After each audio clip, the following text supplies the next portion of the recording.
Hey everyone, Shabby Gamer here, and welcome back to our next episode of the WWE 2K16 Universe Mode. And we are back here with our next episode of Smackdown. As you can see, we now only have 1 week left before the finale of this Universe Mode. And then, of course, we will be starting a brand new Universe Mode, including the Raw and SmackDown and NXT rosters of current day. So we're going to be going back to a more realistic stance, just to try and have a look at what WWE could do with the stars they have on both rosters. And especially with some of the newer ones coming back. I say newer ones. The newer ones come out from NXT, and then a few of the returning stars, such as Jinder Mahal on Raw. It looks like we're going to get Shelton Benjamin on SmackDown. Kurt Hawkins is due to come back onto SmackDown soon as well. And I'm quite excited to see Kurt Hawkins. I think he's a guy that could do a decent sort of job in the Intercontinental division if given the chance. But enough of that blabbered on. I'm sure we'll blab on later on in the episode. Let's have a look at tonight's card. So we're going to start things off with Carl Anderson, one half of the Tag Team Champions, taking on Jason Jordan, one half of the number 1 contenders. We're going to see the Usos taking on the New Age Outlaws. Paige takes on Lita. Now, we did say we're going to have a Women's Championship match, I think, next week. We'll have to try and bring that to fruition, if I can remember.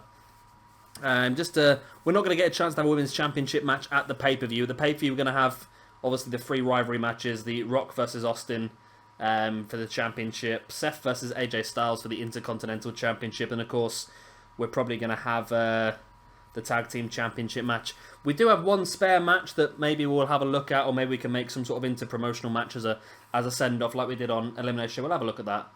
Next up we have Andrew Everett, a part of the Cruiserweight division, taking on Dude Love. We could defend the Cruiserweight Championship at Battleground as well. Tyson Kidd takes on Jack Evans. We have The Rock versus Austin in a prelude to what we're going to see next weekend. And then Seth Rollins versus AJ Styles. Now, I'm sure the game was getting quite good at giving us some different type of matches. Like, for example, our first match is not a tag team match. I'm pressing buttons here. But it is a tag team feud. So I'm a little bit annoyed where both these matches have ended up the way they are. I think next week we will avoid, if this happens for SmackDown, we'll avoid having these against each other. And we'll make our own card for next week, maybe.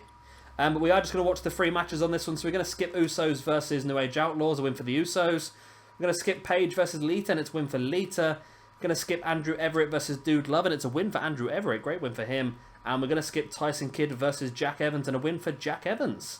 So we have got the 3 matches left to watch, and let's get straight into our first one. Carl Anderson versus Jason Jordan.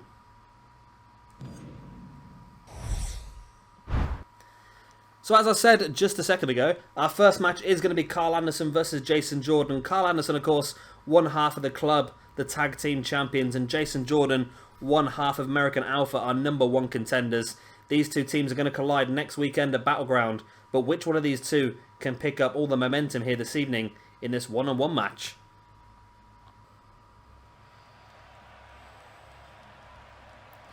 And here we go. San Diego, California for this one. And like I said, we're coming to the end now of our Universe Mode. And it's going to be interesting to see who comes out on top. Of course, I've already seen the end of our Nitro and Thunder rosters. And I'm really looking forward to getting our new roster sorted out. That's why I'm going to try and give myself a little bit of time. So hopefully I'm going to get all these recorded up front to give me a week. Because I am going to completely just delete the game files off my computer and start from scratch. Because I think it makes it work a lot better. Plus it means I can get rid of all the crap I don't need then.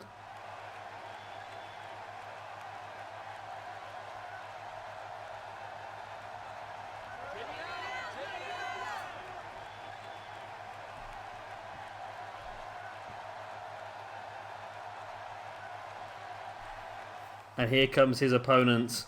One half of the most over tag team in the WWE. And of course that is Jason Jordan. How amazing is American Alpha? I really think they're going to do so well on SmackDown, and it looks like they're going to push him. They gave him a bit of a squash match on their debut on SmackDown, so I'm hoping more's to come. And I think they are going to get to a point where they are going to bring their own tag team division into SmackDown. It's been a couple of weeks now, and they haven't announced it as of yet. But I would imagine there is going to be a women's division. And I would imagine there's going to be a tag team division on SmackDown brought in and probably being fought for at the at the SummerSlam pay-per-view, hopefully, or maybe they might wait till Backlash, since Backlash is going to be a SmackDown only pay-per-view. Maybe they might wait until then to do the end of those. I would imagine, you know what, I've got a strong feeling that American Alpha could be their first tag team champions. That'd be fantastic. Really elevate them onto a higher plane.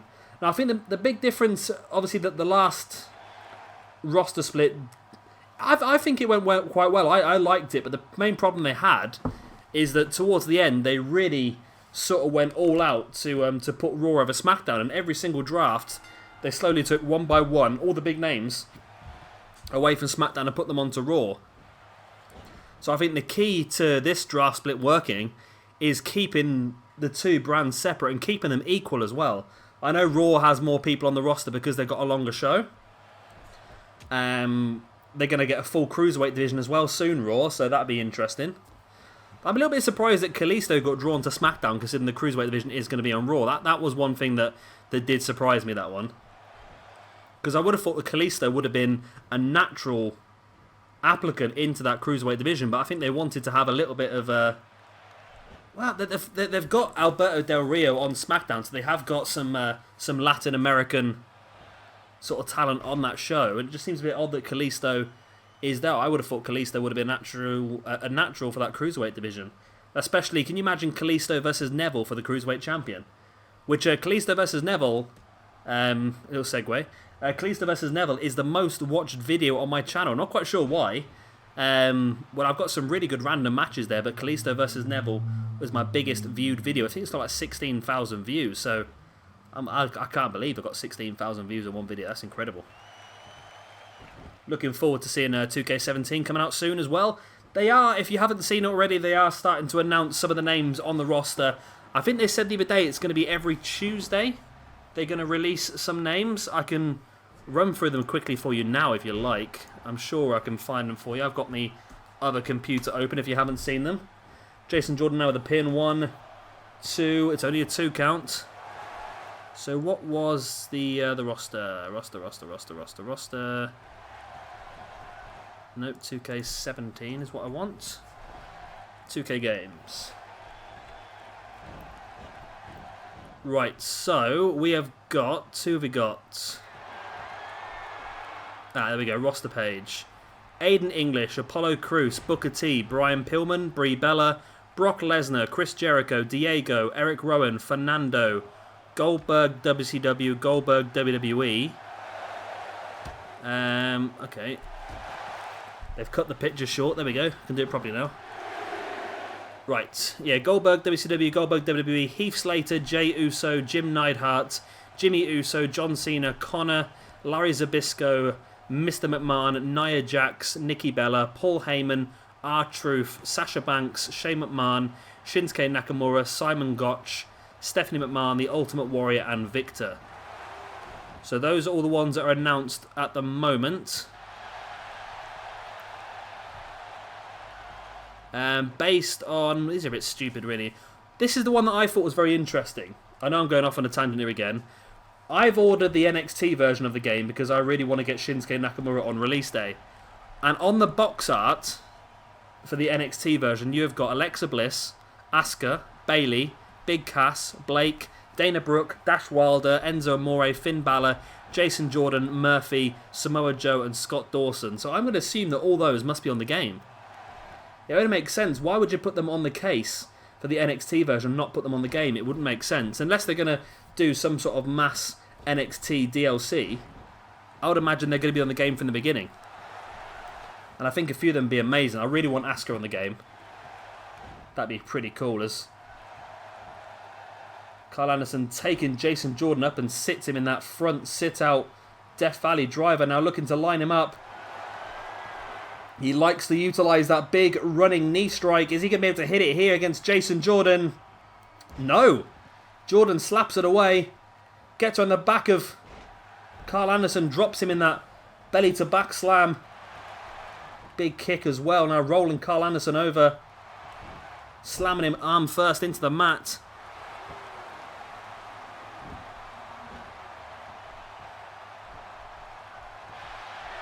Jason Jordan now bringing Carl Anderson back up into the angle slam. A great little ode there to their mentor, Kurt Angle. Of course, we've not seen recently because that's not how rivalries work in this game. And it's a win. What a fantastic win for Jason Jordan here over Carl Anderson. And all of a sudden, the momentum in this feud for this tag team championship seems to have swung. Jason Jordan, hands up in the air, celebrating. And Carl Anderson raises his hand. Very out of character there by Carl Anderson. That's an interesting one. So Carl Anderson putting Jason Jordan over. Of course, these two teams are going to collide for the tag team championships next week. It's interesting to see why Carl Anderson has done that. Is he trying to lull them into a false sense of security? I always struggle with that phrase. It's odd. It's really out of character. And here is the rivalry update. As you can see, Carl Anderson is now on a cold streak after successive losses, whereas Jason Jordan has got a double momentum streak and a double hot streak at the moment. You know, American Alpha are looking strong. Carl Anderson has now become a fan favourite and friends with Jason Jordan. That's a bit of an odd one. Okay. Well, things have gone weird. Things have gone very, very weird, but you never know. Be interesting to see what happens. And our second match of the evening is going to be a prelude to our Smackdown Championship match next week at Battleground. It is The Rock versus Stone Cold Steve Austin. And for once in my life, the loading screen has beaten my little filler.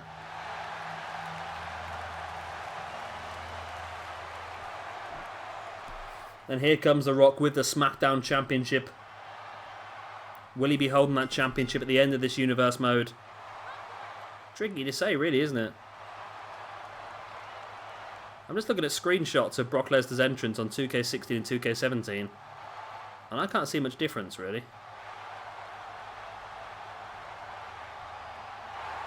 Now, Brock Lesnar looks a little bit smoother. There's a slight difference. He looks a bit more muscular and veiny in 2K17 than he did in 2K16. It does look better, actually.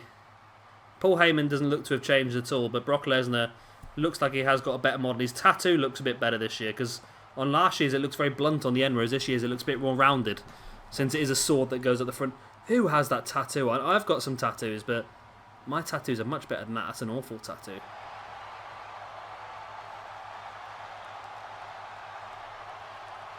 So it looks like we're going to get the full roster from this year, minus a few people that have left on 2K17, and it looks like we're also going to get all the DLC as well, which makes sense because they've already got the models created, so why not put them in the game? So that's pretty cool. Sasha Banks we know is already in the game, which is fantastic to know, because that means also, well, there was no fear that Charlotte and Becky Lynch weren't going to be in the game again. Bayley, I think it only makes sense, as does, I think 2K is going to be clever this year, and I've said it before, I reckon they'll put everybody in NXT that has a reasonable chance of being moved up to the main roster by the end of the well, not the end of the year, but by the end of the game. So by putting people like Asuka, Bayley, Alexa Bliss. See, Alexa Bliss was someone that when they've made the game, they probably didn't think she was going to be on the main roster, as well as Carmella as well. So it'd be interesting to see if those two have made it onto the roster. Alexa Bliss, as I've said, is on the front of the NXT version of the game. So it would surprise me if she's not on there, because it would be stupid to, like I just said in the last match, it'd be stupid to have her on the front of the case and not have her in the game. Same with Dash and Dawson, the Revival, Jason Jordan and Chad Gable, American Alpha. I tell you what, this could end up being an incredible roster, all the people it could add. And the thing is, it's going to mean that we're going to have so much space for created wrestlers. It's unbelievable. Because I want to try and change things around a bit next year. I want to try and, instead of getting stuck in these long-term universe modes, I want to try and do something a little bit more different. I'm thinking we might do a Lucha Underground season of our universe modes. So we'll do sort of like 20 episodes, and then we'll have like a big special pay-per-view at the end. And then that'll be the end of that universe mode. Then we'll start something completely different. That's what I'm thinking we should probably do. Rather than, because I think these universe modes, after a while, they get a bit too long and laboured. So by doing very short amount of universe mode, or it could work if we just stick to 2 rosters and and probably do more episodes than just having one a week of each roster. That might work.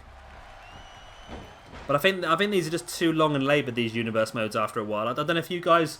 I don't know what you think. Do you enjoy watching something that gets deeper and deeper, or would you rather see something different every now and again? For example, we could do a Lucha Underground season of 25 episodes. Then we could do maybe just a Raw. Maybe we can just do like a Road to WrestleMania. So we could start a Royal Rumble and go through to WrestleMania and then end the season there. Then we could do a different one. I think that could work. So you'll have to let me know what you guys think. Do you think that's a good idea? Should we just do that next year? Should we do like little runs of Universe Mode? We can just concentrate on Raw for, say, a month. Knock out 20-odd episodes in a month and have a big finale. Then we'll concentrate on Smackdown for a month, and then we'll do NXT for a bit, and then we'll do Lucha Underground for a bit. We could definitely do that, and I think that'll be a bit better, because I think it gets a little bit confusing. When we're running 3 or 4 rosters at the same time, it's difficult to keep track of all the different storylines going on at the same time. I struggle myself, and I'm the one recording it. I know probably you guys will skip through a lot of the content and just watch the bits you want to watch, which I have no problem with. You do whatever you like. You watch however you want to watch, but like I say, it might be better if we just stick to one universe mode, blitz it, and then we'll start something different. We could do Ring of Honor for a couple of months, blitz it, finish it, done. Then we'll start something different. I think that'd be a good way to do it, because then we're always doing something fresh then. We're always changing things up. We could do a classic universe mode for a little bit of time. We could do an Attitude universe mode for a little bit of time, and that could work. Let me know what you think. Let me know what you think in the comment section below. Do you think that would work a little bit better on 2K17? Just sticking to one brand, knocking out, say, 20 episodes, having a finale, then starting something brand new. It's all up to you guys. We don't even have to do 20 episodes. We can do less, we can do more. It's up to you. I just think this whole idea that, especially on 2K15, where I had 6 different brands going at the same time, that was just crazy. I had no idea what I was doing half the time. There was just too much stuff going on with all the different brands. I'm trying to record an episode every day, but then also do like the G1 Climax Festival and stuff like that, and it was just absolutely crazy. And maybe again we could do little different things. We could do a universe mode based on a World Cup, for example. We could do or maybe we don't have to do a universe mode. We could just do a World Cup. We'll have a 5-day pay-per-view or something like that, and we'll do different countries against each other. We'll have England, or we could do England, we could do Scotland, we could do Ireland. They've all got wrestlers we could use.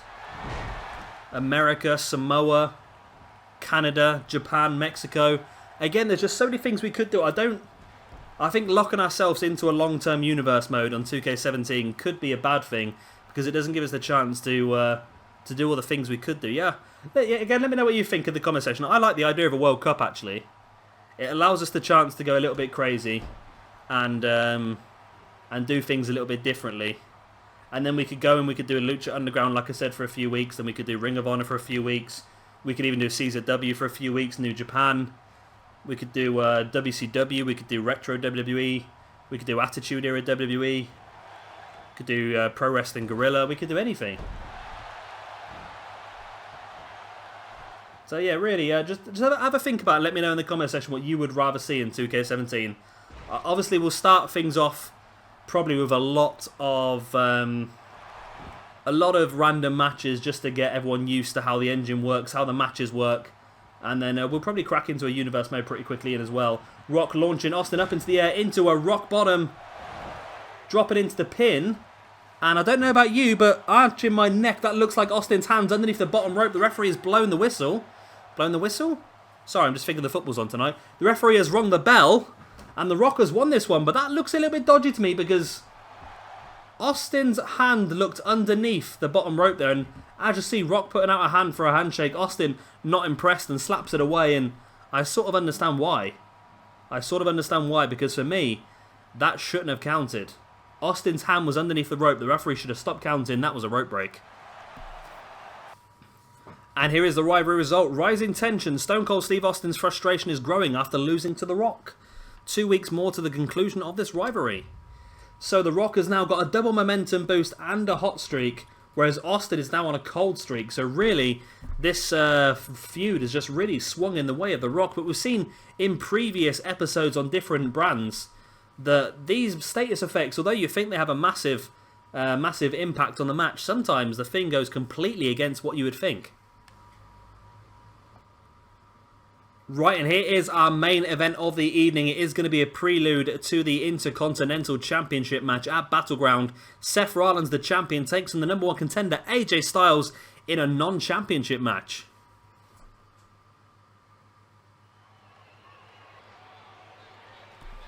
And here we go with our main event of the evening. CrossFit Jesus, Seth Rollins, taking on AJ Styles. Now, unfortunately, this is not a match we are going to see in the near future in real life, as, of course, AJ Styles drafted into Smackdown, where Seth Rollins has been drafted onto Raw. It's a little bit of a shame, really. I would like to have seen these two guys collide, because I think their in-ring styles are fantastically similar, and they could have really put on a cracking match. But who knows, when they're going to have a little bit of a draft mix-up, normally the night after WrestleMania, they have a little bit of a draft mix-up, don't they? And they just steal a few people from each brand just to try and even it out. And I'm thinking what they're probably going to do the night after WrestleMania is they'll probably do a draft. Not a full draft, just a couple of draft steals here. And they'll have a few draft matches. And they'll nick a few people left, right and centre just to mix the rosters up. And then they'll probably have another little bit of the draft where they can each pick, say, 3 NXT people. So 6 people get moved up from NXT. That could definitely work. Maybe not as many as 6. Maybe just like 2. Maybe they can just have 2 NXT guys each, or maybe even 1. They can both take their pick from NXT guys, and they'll be like the top ones. Maybe Bobby Roode. I think Samoa Joe may have moved up by then, but you'll have Bobby Roode, Austin Aries, Shinsuke Nakamura. When's he going to get up on the main roster? That's a big question, because he's a top competitor. So I was saying earlier on about the roster reveal for WWE 2K17. It is going to be announced every Tuesday. So we got our first set of names released on Tuesday the 2nd. Our second lot will be coming up on Tuesday the 9th. So be sure to keep an eye out for that. The first lot were very much people we expected. And I think someone did a quick look at a screenshot that was sent out by 2K Games, and it had everyone listed as a number. Now, Victor was listed as number 127, which has got people thinking that we are going to have at least 127 people on the game, because you've got to think that there are people after Victor, aren't there? Well, you've got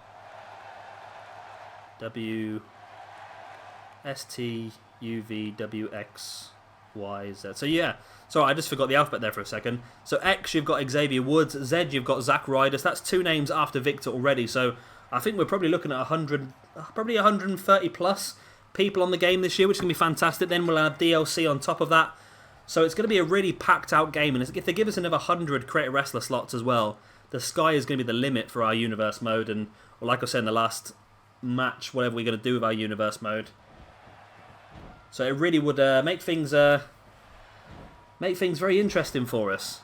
Because I'm going to imagine new additions. Obviously, we know about the 4 Horsewomen already. AJ Styles in the ring has got to be on the game. He debuted in January. It makes no sense if he's not on the game. We already know we're getting Nakamura. So if we know we're getting Nakamura, I would think it would be unfair not to get Austin Aries. I'm going to imagine Austin Aries is probably going to be DLC. Aries debuted in the same night as Nakamura, and they did the scanning for the game during WrestleMania weekend. So Aries had debuted, well, was going to debut that weekend anyway. So it would make no sense not to have him in the game, but I'm going to assume he's going to be downloadable content. I would reckon that Anderson and Gallows is probably going to be DLC as well. But other people, I'm assuming the Dudley Boys are going to be back in this year, which would be great to get them on the game properly again. I'm just trying to think of more people that have... Obviously, I'm not really going to go into NXT sort of way. I'm going to assume that Shelton Benjamin's not going to be there, obviously, because he's only just going to be announced now, as is Kurt Hawkins. Rhino's a possibility, because he has worked at NXT on and off over the last year. So maybe they might put him in as a legend, and you never know. Brian Kendrick, maybe? I wonder if they're going to take out Billy Gunn, because Billy Gunn got sacked, didn't he? Billy Gunn got sacked for failing a drugs test, didn't he, last year? So I wonder if they're going to take out Billy Gunn. I'm assuming they're going to take out Bad News Barrett. Although they might not. He left the company on good terms. They might leave him in there as a legend, possibly. I would imagine they'll definitely take out Damien Sandow because they just want to get rid of any link to him. They'll probably take out Stardust as well, which is a bit of a shame. But of course, we will be downloading a Sandow and a Cody Rhodes. You can guarantee that. It's gonna be a tricky one. We've had a lot of brand new top level people debut in the WWE over the last 6 months, and if you would have told me a couple of years ago that right now today we would have AJ Styles, we would have Finn Balor main event in SummerSlam, we're gonna have Shinsuke Nakamura, Carl Anderson, Doc Gallows, Austin Aries, Bobby Roode, Zack Sabre Jr. working in the Cruiserweight Classic and been offered a contract, but apparently he's had to refuse the contract because of personal reasons. I don't know if anyone else has read about that. It said that Ibushi has been given a contract and signed, as far as I'm aware. Grand Metalik has signed the contract, as far as I'm aware. There was another one as well, I'm sure there was. I think Jack Gallagher and Noam Dar are going to be offered contracts, from what I've heard. Cedric Alexander, I think, is another one that's been looked at for a contract.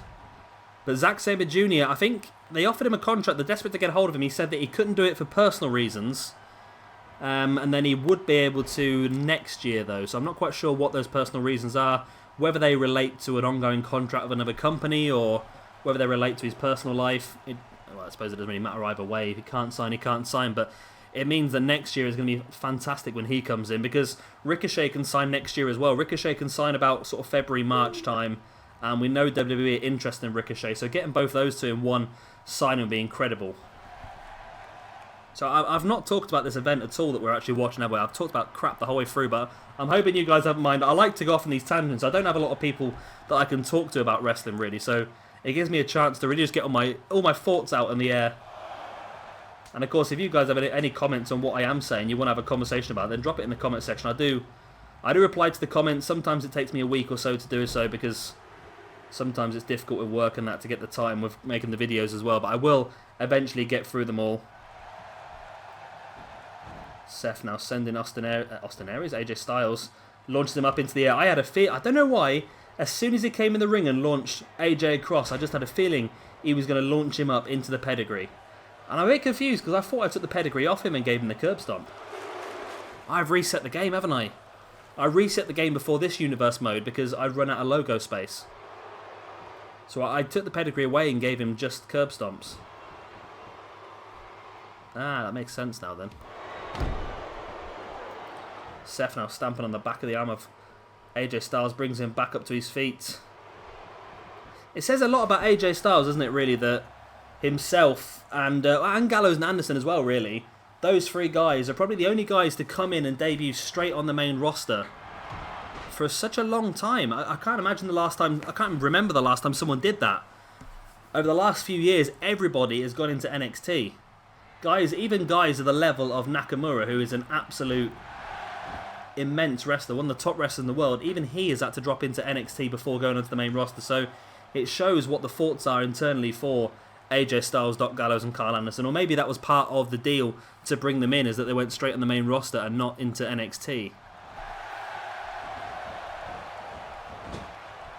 Seth now sending AJ Styles into the corner, which has been a pretty good match between these two. Now Seth looking to join AJ Styles up on the top. What does he have planned here? It's going to be a superplex, it is. AJ Styles is down. Seth drops into the pin. Is it going to be enough? 1, 2. It's only a 2 count. Seth can't believe it. He thought he had the match won, and to tell the truth, I thought he had the match won as well. Clubbing blow against the back of AJ Styles. Seth now rolling Styles over and locking in that reverse chin lock. I can only imagine he's trying to regain a little bit of energy and a little bit of composure as well.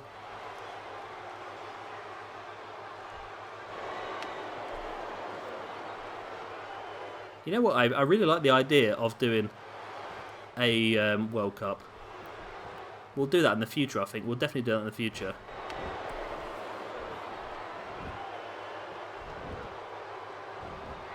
Seth going up top. Is he going to look for potentially a Phoenix Splash? No, he goes for a Frog Splash. Summoning the spirit of Eddie Guerrero into the pin. 1, 2, and oh god, AJ Styles kicked out. These two guys really showing their resilience in this one, their desire to win the match. Seth rolling AJ through, super kick to the face. Pulling Styles out of the corner. Drop it into the pin. 1, 2, and oh god. I cannot believe these guys are continuing on the way they are. This is pretty damn impressive. Styles is back up. Drop kick to the shin and the knee of Seth. Remember, Seth has been out for such a long time with that injury to the leg. AJ knows that, trying to agitate that injury and get himself in control of this match.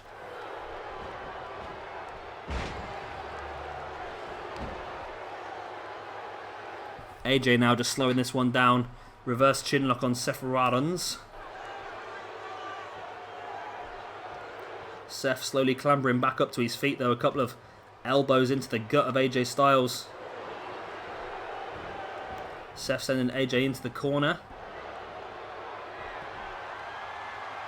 Hoist him up onto that top turnbuckle. What has Seth got planned now?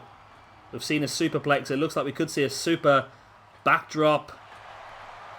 Such a dangerous move, that, dropping your opponent from such a high height on the top of his shoulders, the back of his neck. Such a vicious move. Seth rolls into the pin and surely AJ's going to stay down now. No! He's kicked out again!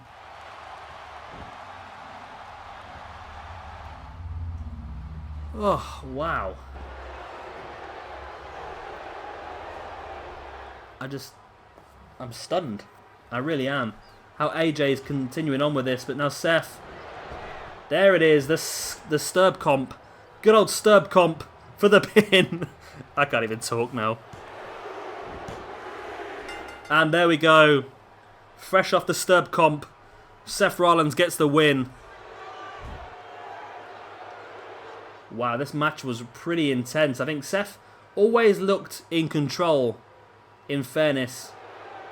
It looked like Seth could have won the match on several occasions.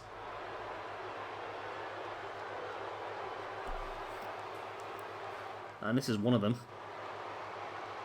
But AJ just showed so much resilience throughout this match. It's pretty impressive. And I think we're going to have an absolute incredible match on our hands at Battleground next week for the Intercontinental Championship.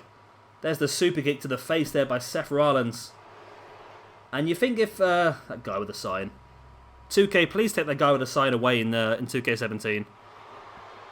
He does my head in. Yeah, and I thought that was going to be enough. And you think if AJ Styles wasn't so close to the ropes, it could have been enough. Because Seth took a few seconds having to bring AJ away from the ropes. And that allowed AJ the chance to kick out, I think. The super backdrop, I thought that was going to be enough as well. But again, it was only enough for the 2 count. And then Sign Guy's in the way again. And here you see Seth Rollins just lining AJ Styles up. Sign Guy, put it down. Put it down with your skimpy little wrists. And there he is with the Sturb comp. The words I cannot say for some reason. Into the pin. And that was fine enough. There was no way that AJ was going to kick out of that one as well. So what a fantastic match between these two. And I'm wondering, can we take it to another level? Potentially at Battleground. Is there something we can do? Is there a match type that might suit these two? Could we do...